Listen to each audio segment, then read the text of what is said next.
आजपासूनचा महाराष्ट्रातील शेतकऱ्याला एक अंदाज देणार आहे.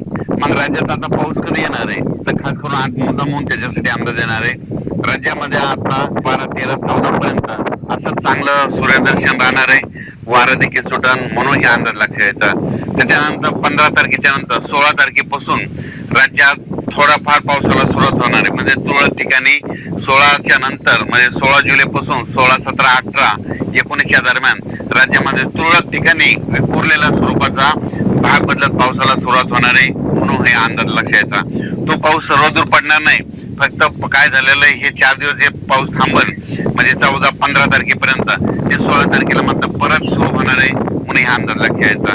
त्याच्यानंतर पुन्हा काय परिस्थिती राहणार आहे तर त्यानंतर काय परिस्थिती राहणार आहे त्याच्यानंतर राज्यातल्या सर्व शेतकऱ्याला सांगू इच्छितो की राज्यामध्ये 21 जुलैपासून ते 5 ऑगस्ट पर्यंत म्हणजे चांगला जोराचा पाऊस पडणार आहे. मग ते दररोज वेगवेगळ्या भागात पडणार आहे.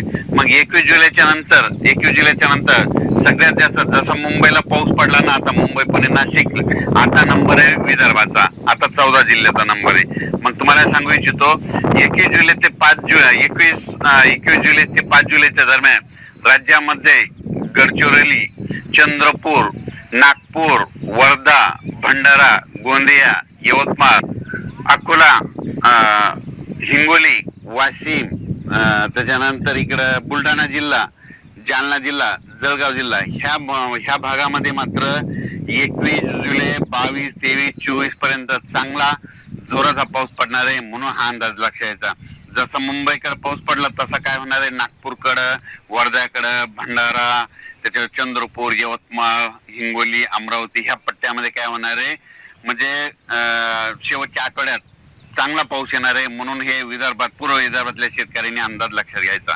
21 जुलै ते 5 ऑगस्टच्या दरम्यान विदर्भामध्ये चांगला पाऊस पडणार आहे. पूर्व विदर्भ आणि पश्चिम मध्ये 6, 5, 11 जिल्ह्यामध्ये चांगला पाऊस पडणार आहे म्हणून विदर्भवासियांसाठी आनंदाची बातमी.